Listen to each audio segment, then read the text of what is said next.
আসসালামু আলাইকুম। আমি ডাক্তার নাজমুল।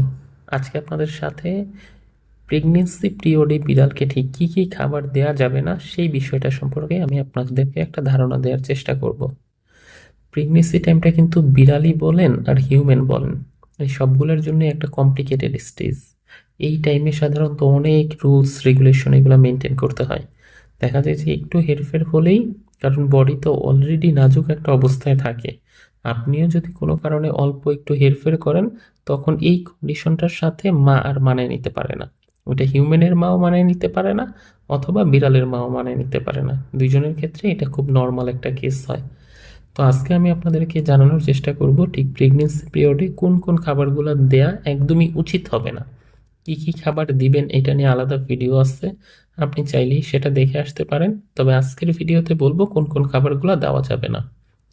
প্রথম যেই ভুল ধারণাটা আছে আমাদের মধ্যে, যে প্রেগনেন্সি টাইমে হয়তো বা বিড়ালকে আদর্শ খাবার হিসেবে পরিচিত যেই খাবারগুলা, মানে দুধ আর ডিম, এই খাবারগুলো হয়তো বা দিলে ও একটু এক্সট্রা পরিমাণ এনার্জি পাবে। এটা সম্পূর্ণই ভুল ধারণা। ডিম ভাজি তো একদমই দেয়া যাবে না, ডিম সিদ্ধটা দিতেও অনেক সময় না করি। আর দেওয়ার তারপরেও ডিম সিদ্ধ আপনি চাইলে মাঝে মধ্যে অনেকেই দেয় এবং দেখি যে এতে সেরকম সমস্যা হয় না। কিন্তু কাঁচা যেই ডিমটা আছে, কাঁচা ডিম কখনোই দেয়া যাবে না। কারণ কাঁচা ডিমে বায়োটিন বা ভিটামিন বি কমপ্লেক্স থাকে। এইটা বিড়ালের ওই ভিটামিন বি কমপ্লেক্সের যেই শোষণটা আছে সেটাকে বাধা দেয়। এই জন্যে আপনাকে একদমই কাঁচা ডিম যেটা আছে সেটা অ্যাভয়েড করে যাবেন। আপনি চাইলে অল্প পরিমাণ সিদ্ধ ডিম দিতে পারেন এবং সেটা খুবই নর্মাল স্টেজে দিবেন, খুব বেশি পরিমাণে দেওয়ার দরকার নেই। আর তারপরে দুধের যে কথা বলতেছিলাম, দুধের ভিতরে ল্যাকটোজ থাকে। অনেক সময় দেখা যায় যে বিড়াল এই ল্যাকটোজটা হজম করতে পারে না। ল্যাকটেজ যে এনজাইমটা এটা ওর বডিতে থাকে না, তখনই হজমের সমস্যা থেকে বদহজম বা ডায়রিয়া জনিত সমস্যা এক্ষেত্রে তৈরি হইতে পারে। এখন অলরেডি তো ও প্রেগনেন্ট, ওর বডিতে যদি ডায়রিয়া জনিত এরকম কোনো সমস্যা তৈরি হয় তাহলে তো সেটা ওর বডি থেকে অনেক পরিমাণে পানি লস হবে, যাতে করে ও আরও বেশি দুর্বল হয়ে পড়বে। এই জন্য আপনাকে ওই দুধ বা দুধ দিয়ে তৈরি এরকম কোনো খাবার দেওয়ার কোনো ধরনেরই প্রয়োজন নেই। Just avoid them. ডিমটাও দিবেন না কাঁচা, দুধটা তো কাঁচা দেয়াই যাবে না, দুধটা অনেক সময় ফুটিয়ে দিলেও এই সমস্যাগুলো তৈরি হইতে পারে। তারপরে যেই বিষয়টা আছে সেটা কাঁচা মাছ মাংস। কাঁচা মাছ মাংস অনেক বিড়ালই খেতে পছন্দ করে, এবং প্রেগনেন্সি টাইমে যেহেতু মিনারেলসের কিছু অভাব থাকে এবং খাবারেও একটা হেরফের আসার সম্ভাবনা আছে। মানে দেখবেন আমাদের হিউম্যানের ক্ষেত্রেও কিন্তু এই কনসেপ্টটা আছে যে মায়েরা বলে যে এই টাইমে না অনেক উল্টাপাল্টা খাবার খাইতে মন চায়, মানে যেগুলো তারা নর্মালি কখনোই খাইতো না সেই ধরনের খাবারগুলো তাদের ওই হরমোনাল ইস্যুর কারণে খেতে মন চায়। তো বিড়ালের ক্ষেত্রে এরকম সেম, ওদের ওই কাঁচা মাছ মাংস খাওয়ারও একটা প্রবণতা তৈরি হইতে পারে। কাঁচা মাংস মাছ কাঁচা মাছই বলেন আর মাংসই বলেন, এই দুইটার ভিতরে কিন্তু সালমোনেলা বা লিস্টেরিয়া নামক এক ধরনের ব্যাকটেরিয়া থাকে। এগুলো কিন্তু ফুড পয়জনিং তৈরি করে বিড়ালের বডিতে, যার কারণে কাঁচা মাছ মাংস এটা সম্পূর্ণভাবে অ্যাভয়েড করে যাবেন।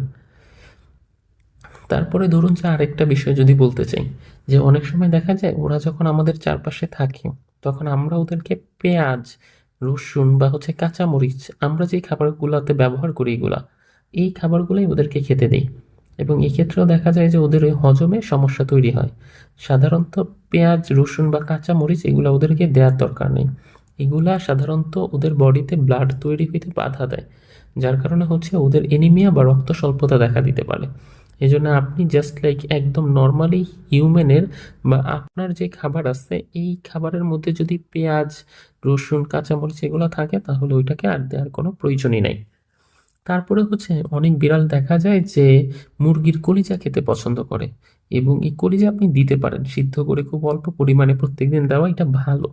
কিন্তু খুব বেশি পরিমাণে যদি একদিনই অনেকটা খেয়ে ফেলে তখন মাঝে মধ্যেই দেখা যায় কি ভিটামিন এ টক্সিসিটি তৈরি করে, এবং এই ভিটামিন এ টক্সিসিটি গর্ভাবস্থায় বাচ্চার হাড়ের গঠনকে বাধা দেয়।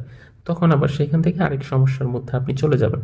ওই জন্য এই কলিজা, মুরগির কলিজা জাতীয় যে খাবারগুলো আছে এগুলো খুব বেশি পরিমাণে ওকে দেয়া যাবে না। খুবই অল্প পরিমাণে অন্যান্য খাবার সাথে মিক্স করে ব্লেন্ড করে আপনি চাইলে ওকে অল্প পরিমাণে দিতে পারবেন। তারপর আবার আরেকটা যে এই টাইমে খুব বেশি পরিমাণে ক্যাট ফুড দেওয়ার কোনো প্রয়োজন নেই। ক্যাট ফুডটা অনেক সময় দেখা যায় ইনডাইজেশনের সমস্যা তৈরি করে, যার কারণে এই ক্যাট ফুড দিলে খাবারের অরুচি আসারও একটা সমস্যা তৈরি হয়। অনেক দিন আগে এরকম একটা পেশেন্ট পাইছিলাম যে ও হচ্ছে ওর মনে হয় 40 ডেজ বা 44 বা 45 ডেজ তখন কমপ্লিট হয়েছিল প্রেগনেন্সি। তো ওর তখনই হচ্ছে আলটিমেটলি বডিতে ও প্রচুর পরিমাণে ক্যাট ফুড আসক্ত ছিল। তো ওই যেই মানে প্রস্রাবের রাস্তাটায় ওর পাথর ফর্মেশন হয়ে গেছিল। এখন আপনি চিন্তা করেন যে আর মাত্র অল্প কয়েকটা দিন পর বাচ্চাটা দিবে, এই টাইমেই ওর একদম প্রস্রাবের ওই রাস্তাটার ওই জায়গায় পাথরটা ফর্মেশন হয়েছে এবং ও ঠিকমতো পি করতে পারতেছে না। তাহলে কন্ডিশনটা কতটা কমপ্লিকেটেড হয়ে গেছে। এই টাইমে যেই জায়গাটা দিয়ে বাচ্চাটা হবে ঠিক তার পাশেই এই সমস্যাটা তৈরি হয়েছে। এই জন্য আমি সাধারণত সাজেস্ট করি যে আপনি প্রেগনেন্সির টাইমে একদমই ক্যাট ফুড দেওয়ার দরকার নেই। একে তো হচ্ছে অরুচির সমস্যা তৈরি হবে, সেকেন্ড হচ্ছে ক্যাট ফুড একটু ভালো মানেরটা না দিলে সাধারণত হচ্ছে এরকম পাথর তৈরি হওয়ার একটা সম্ভাবনা থেকেই যায়। এই জন্য আপনি জাস্ট একদম অ্যাভয়েড করে যাবেন এই পুরো টাইমটাতে ক্যাট ফুডটাকে। তারপরে আবার আরেকটা ব্যাপার আপনারা করেন যে হ্যাঁ ঠিক আছে সব কিছুই মেনে চলছে, একটু কাটা বা হাড়যুক্ত মাছ মাংস অনেক সময় ওদের সামনে দেন। এটা করা যাবে না। এই টাইমে যদি কোনো কারণে গলায় এরকম একটা কাটা বিঁধে যায় বা হচ্ছে এরকম একটা হাড় বিঁধে যায়, এটা একটা আলাদা স্ট্রেস দিবে বডিতে।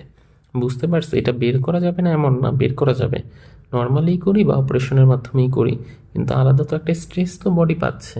এই জন্য আপনারা একটু যখন এই খাবারটা দিবেন সিদ্ধ করা, তখন চেষ্টা করবেন মাছ বা মাংস এটাকে, যদি মাছ হয় একটু কাঁটাটা বেছে দিলেন, আর মাংস হইলে হাড়টা ছাড়া একটু ব্লেন্ড করে তারপরে নর্মালি খেতে দিলেন। এই ব্যাপারগুলো যদি খুব সুন্দর মতো ওভারঅল মেনটেন করতে পারেন, তাহলে আর আশা করি যে সেরকম কোনো সমস্যা হবে না।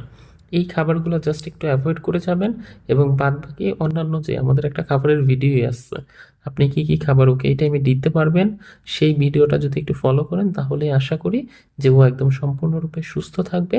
কোনো রকম ফিজিক্যাল সেরকম কন্ডিশন তৈরি হবে না ওর বডিতে। মা ও বাচ্চা দুজনই হচ্ছে ডেলিভারি পিরিয়ডটা কমপ্লিট করে খুব ভালো মতো একটা কন্ডিশনে হইতে পারবে আর কি।